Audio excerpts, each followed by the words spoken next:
The Toronto Blue Jays have made a couple of surprising moves ahead of their opening day matchup with the Baltimore Orioles. The first move is Dalton Varsho being placed on the 10-day injured list.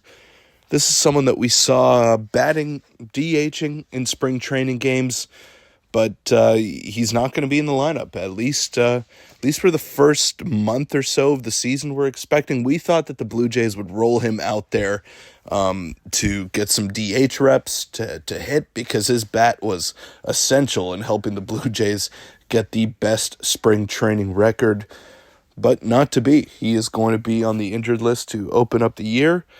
Alan Roden is drawing into the starting lineup in right field. George Springer playing center field. We'll get into the lineup in just a second, but the Blue Jays opted to put Dalton Varsho on the injured list as opposed to having him on the roster and DHing full-time until he is ready to throw in the outfield. Another move that they made is placing Eric Swanson on the injured list, but that doesn't really come as a surprise. Swanson was not ready to go. He's injured and not ready to pitch. But the surprising move that they did make was DFAing Zach Pop, who obviously has great stuff, but it hasn't translated to any success in the big leagues. So Zach Pop, not going to be on the team. I don't know if he clears waivers, but that is a move that I did not see coming. The Blue Jays have invested quite a bit in Zach Pop, and they've wanted to keep him around, but it just hasn't panned out for him. So no Zach Pop.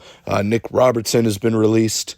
Tommy Nance has been released, someone who was pretty good last year for the Blue Jays.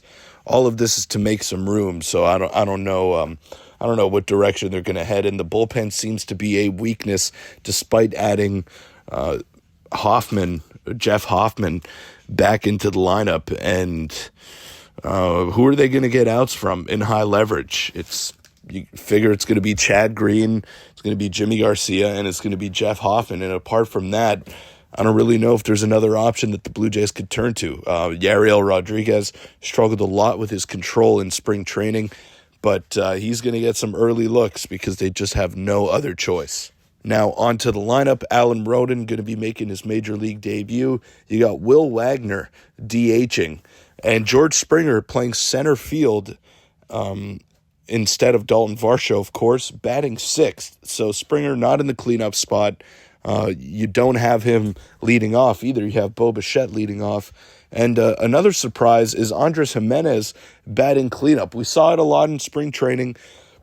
He did well in that role, but I don't see him as a prototypical cleanup hitter. Alejandro Kirk batting fifth.